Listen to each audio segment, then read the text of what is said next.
শিক্ষার্থীরা আজকে নতুন একটি দল গঠন করছে।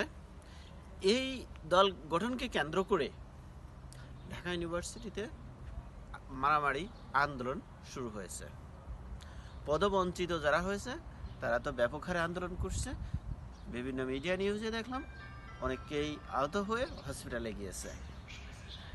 এখন কথা হচ্ছে যে যেহেতু শিক্ষার্থীরা এখন দল গঠন করছে এবং এদেরকে কিংস পার্টি হিসাবে আগে থেকেই সবাই বলছে, সেই জায়গা থেকে এরা যখন রাজনৈতিক দল গঠন করলো এখন, তাহলে তাদের কি করতে হবে এখন পর্যন্ত আমার মনে হয় এই ছাত্ররা বুঝে উঠতে পারছে না। একটি রাজনৈতিক দল গঠন করা আর এই দলকে প্রতিষ্ঠিত করা দুটো আলাদা জিনিস।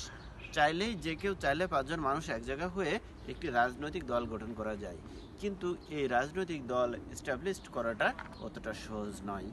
হয়তোবা সরকারের কিছুটা প্রশ্রয়ে কিছুটা পর্যায়ে আসতে পারে, কিন্তু রাজনৈতিক দল গঠন করতে হলে বা প্রতিষ্ঠিত করতে হলে জনগণের মনের ভিতরে ঢুকতে হবে, জনগণের কাছে যেতে হবে।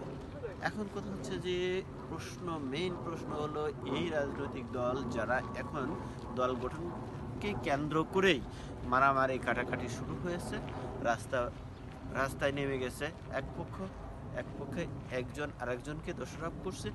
এই পরিস্থিতিতে কিভাবে এই রাজনৈতিক দলগুলো এই মানুষগুলো সাধারণ মানুষের কাছে যাবে, সাধারণ মানুষের কাছে তাদের বিষয়গুলো তুলে ধরবে, তারা কি করতে চায়।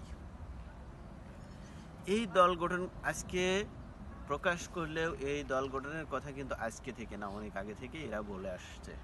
এখন কথা হচ্ছে কি, এই দলটা যতক্ষণ পর্যন্ত জনমনে অবস্থান না করবে, জনগণের কাছে না যাবে, জনগণের কাছে তাদের চাওয়া পাওয়া, তাদের নিজস্ব সংবিধান উপস্থাপন না করতে পারবে, ততক্ষণ পর্যন্ত এই রাজনৈতিক দলগুলো এখানেই থাকবে। অর্থাৎ এই রাজনৈতিক দলটা উঠার জন্য বা এই প্রতিষ্ঠিত করার জন্য যে কাজগুলো করতে হবে, তার প্রথম স্টেপ হচ্ছে নিজেদের মধ্যে ঐক্য ধরে রাখা। সুতরাং সেই জায়গায় প্রথম সমস্যা হয়ে দাঁড়াইছে। এখন প্রাইভেট ইউনিভার্সিটিগুলো কমপ্লেন করছে তারা বৈষম্য শিকার, যেহেতু এরা বৈষম্য বিরোধী ছাত্র আন্দোলন, তারাই বলছে যে আমরাই বৈষম্য শিকার হচ্ছি। আরও যারা পদবঞ্চিত আছে তারা বলছে আমরা বৈষম্যের শিকার হচ্ছি, এবং মারামারিতে হসপিটালাইজড অনেকেই। এই জায়গা দাঁড়িয়ে যে আশা নিয়ে এই রাজনৈতিক দলটি গঠন করা হয়েছে, সেই আশার প্রথম দিনেই যদি এটা হয়, সামনের দিনগুলোতে এরা কিভাবে প্রতিষ্ঠিত হবে। রাজনৈতিক দল গঠন করলেই হবে না, এই দলের একটা সংবিধান দরকার। এই সংবিধানটা কি এখন পর্যন্ত আমরা জানি না। অ্যাকচুয়ালি ডান না বাম না মধ্যপন্থী হবে, কেউ বলছে মধ্যপন্থী হবে, বাট এর ভিতরে অনেকেই ডান বা বামপন্থীরা আছে।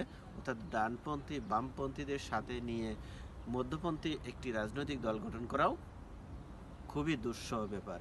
আরেকটা বিষয় হচ্ছে যে এই মুহূর্তে রাজনৈতিক দল গঠন করার মূল উদ্দেশ্য হলো আওয়ামী লীগের যে গ্যাপ, সেই গ্যাপে তারা নিজেরা প্রতিষ্ঠিত হতে চাচ্ছে। কিন্তু মুখে বলে বা নিজের চিন্তা করে, ঘরে বসে থেকে চিন্তা করে প্রতিষ্ঠিত করা আর মাঠে নামা দুটো আলাদা কথা।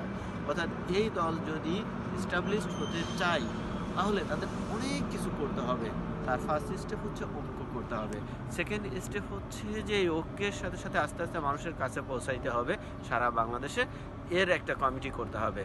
তো যাই হোক, যে পর্যায়ে যাওয়ার কথা, আমার মনে হচ্ছে না যে এই দল সেই পর্যায়ে পৌঁছাবে, কেননা তার শুরুতেই এই যে মারামারি কাটাকাটি দিয়ে তার জন্ম হলো।